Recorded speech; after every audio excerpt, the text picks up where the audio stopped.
Kiran garu. Kiran garu. Hi sir. Hi sir. Hi sir. Good sir. Kiran garu. Sir hi sir. Many happy returns of the day. Thank you so much sir. Trailer చాలా ప్రామిసింగ్గా ఉందండి. ఇప్పుడు జనాలు ఎలా చూడాలనుకుంటున్నారో అలా కనిపిస్తుంది. దానికి all the best. Thank you so much sir. Yeah, ఒక ప్రాపర్టీ పెట్టారు, ఒక వీల్ చక్రం టైప్లో పెట్టారు. ఏంటి అదేనా టైం టర్నర్ అనుకోవచ్చా? అవును సార్, అది టైం మిషన్. అది సినిమాలో చాలా క్రూషియల్ సార్. ఈ సినిమాలో యాక్టర్తో పాటు ఇదిగో టైం మిషన్ ఒకటి, ఇంకోటి రాము డాగ్ ఒకటి ఉంది. ఇవన్నీ చాలా ఎలిమెంట్స్ ఉంటాయి సార్ ఈ సినిమాలో. ఇది చాలా క్రూషియల్ రోల్ ప్లే చేస్తుంది sir. It's a time machine. Okay, so ఏంటంటే ఆ లెటర్స్లో చదివి ఆ లెటర్స్లో బ్యాక్ అండ్ ఫోర్త్ వెళ్తూ ఉంటారా? అది ఇంకా చూడాలి sir. Too early. Okay, so ఇందాక మీరు స్పీచ్లో మాట్లాడుతూ గతంలో కొన్ని సినిమాల్లో ఆన్ ది సెట్స్ కొన్ని తప్పులు జరిగాయి. ఆ తప్పులు జరిగే తాలూకు బాధ కానీ లేకపోతే ఇది కానీ ఎక్స్ప్రెషన్లో స్క్రీన్ మీద కనపడాయి అని అన్నారు.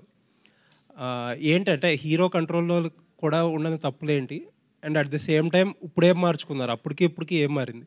అంటే హీరో కంట్రోల్లో అన్నది యూజువల్లీ ఏంటంటే మనం కొన్ని కపుల్ ఆఫ్ ఫ్లాప్స్ వచ్చాక థింగ్స్ మన కంట్రోల్లో ఉండటం అనేది ఇంకా తగ్గుతూ వస్తుంది సినిమాల్లో.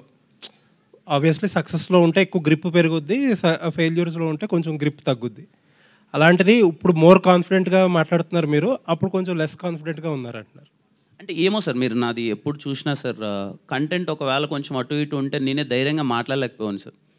ఏదన్నా ఉన్నా, ఎందుకంటే ఎప్పుడు ఆ భయం ఉంటుంది సార్. మంచి సినిమా డెలివర్ చేస్తేనే మనం కాన్ఫిడెంట్గా మాట్లాడాలి, సినిమాని ఆడియన్స్కి రమ్మనాలి అనే థింగ్. అది మీరు అడిగిన క్వశ్చన్కి హీరో చేతిలో లేకపోవడం ఏంటి అన్నది అదేం అంటే, ఇప్పుడు ఒక కథ విన్నప్పుడు ఒకలా ఉంటుంది సార్.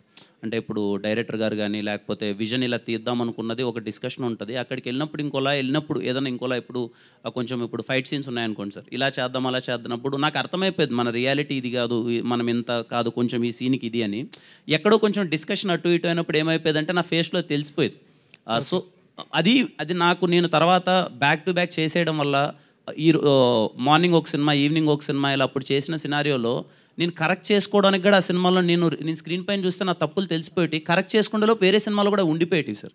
కొంచెం అది నా తప్పే, నేను కొంచెం ఆలోచించాల్సింది, ఇంకా కొంచెం తెలియలే అప్పుడు నాకు.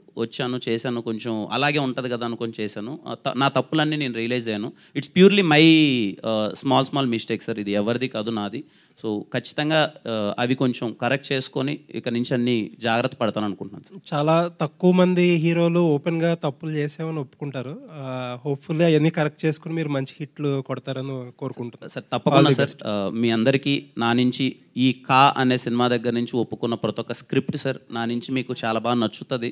ఆ జాగ్రత్తలు అన్నీ తీసుకున్న తర్వాతే ఈ సినిమా ఎవరికి ఓపెనింగ్ ఫంక్షన్ కానీ ఎక్కడ అనౌన్స్మెంట్ ఇవ్వబడానికి ఓన్లీ అదే రీజన్ సార్. నేను సినిమా చూసుకున్న తర్వాతే ఈ సినిమాని అనౌన్స్ చేద్దాం, అంతవరకు అనౌన్స్మెంట్ కూడా వద్దు అని చెప్పి నేను కాపీ రెడీ చేసుకున్న తర్వాతే అనౌన్స్ చేశాను సార్. కిరణ్ గారు. Thank you sir. Kiran garu sir, happy birthday అండి. Thank you sir. ఏ హీరోకైనా ఒక మార్కెట్ ఉంటుందండి.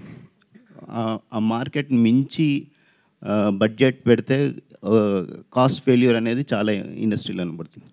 మీ రేంజ్కి 30 కోట్లు పెట్టడం కరెక్టేనా? సార్ ఫస్ట్లీ ఇది అంటే నెంబర్స్ నాకు చెప్పదని కదా, అంత అయితే పెట్టలేదు సార్. అది అంత ఎక్కువ అని కాదు. అండ్ ఇంకో సెకండ్ థింగ్ ఏంటంటే సార్, ఈ మధ్యకాలంలో బడ్జెట్ రేంజ్ ఇది కాదు సార్, కంటెంట్ని బట్టే ఆడియన్స్ కలెక్షన్స్ అని ఉంటున్నాయి సార్. నేను స్ట్రాంగ్గా బిలీవ్ చేస్తున్నా సార్. ముందు సినిమా హిట్ అని చెప్పి నెక్స్ట్ సినిమానా, లేదంటే ఈ సినిమా నాకు హిట్ పడిందని చెప్పి నెక్స్ట్ సినిమానా అనేది ఉండదు. ఆ సినిమా కంటెంట్, ఆ సినిమా చూసి నచ్చితేనే వస్తారు. అండ్ ఈ సినిమాకి ఇంత డబ్బులు అవసరం సార్. అండ్ మా ప్రొడ్యూసర్ గారు నమ్మారు, ఈ సినిమాకి ఇంత డబ్బులు అవసరం కాబట్టి పెట్టాం. మేబీ నెక్స్ట్ సినిమాకి ఇంత అవసరం లేకపోతే కూడా పెట్టాను సార్. బట్ ఈ కంటెంట్కి మాత్రం నీడెడ్ సార్. అది రేపు మీకు స్క్రీన్ పైన కనిపిస్తుంది సార్. అంటే కొన్ని సినిమాలు ఏదో పాన్ ఇండియా అని ఒక ట్యాగ్ వేసుకుంటున్నారు కానీ పాన్ ఇండియా వైజ్ రిలీజ్ కావడం లేదు. సో ఈ కథలో పాన్ ఇండియాకి అంత స్టామినా ఉన్న కథేనా, లేకపోతే ఏదో బడ్జెట్ పెరిగింది కదా అని అన్ని లాంగ్వేజ్లో రిలీజ్ చేస్తున్నారా? Good question sir.